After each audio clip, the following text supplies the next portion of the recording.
कसैलाई दौडमा दुई हिसाबले जितिन्छ मेयर साहब। हजुर एउटा आफू एकदमै बेतोड दौडिएर, अर्को अरू नदौडिदिएर।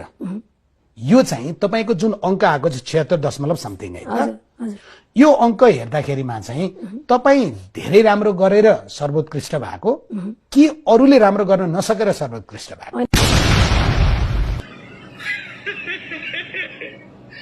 खास गरेर भन्नुपर्दाखेरि मेरो नगर प्रमुखको हैसियतबाट चाहिँ एकदमै समर्पित के, सबै हिसाबले समर्पित। मेरो परिवार भने पनि, मेरो बा भने पनि, आमा भने पनि, छोराछोरी भने पनि, जो भने पनि, मेरो महानगरपालिका, मेरो घर, महानगरवासी जनता। त्यो चाहिँ कहिलेबाट भएको? किनभने एक समय तपाईको काठमाडौँ क्षेत्र नम्बर 1 पनि थियो हैन? मेरो जे भनेको यो काठमाडौँ 1 भने ती चुनाव लड्या हो, त्यहाँका जनताले पत्याएनन् हैन?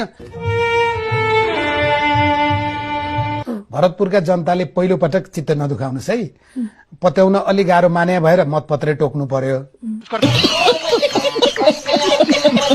दोस्रो पटक त बडो गजबसँग पत्याए। मतपत्र त्यो भएर यतिकै घोषणा गरे त होइन नि हजुर, हो त्यो दुर्घटना थियो, दुर्घटना भयो, फेरि पुनः निर्वाचन भएर मत परिणामका आधारमा त्यो चाहिँ अब मतलब कि नतिजाहरू सार्वजनिक भएको त्यो विषयलाई पनि अहिले त्यति धेरै अब चर्चा गरिराख्नु पर्छ जस्तो मलाई लाग्दैन। त्यो दुर्घटना थियो होइन, त्यो दुर्घटना भनेर भनिसकिएको छ। जसरी पनि जित्न पर्छ भन्ने एउटा दुर्घटना।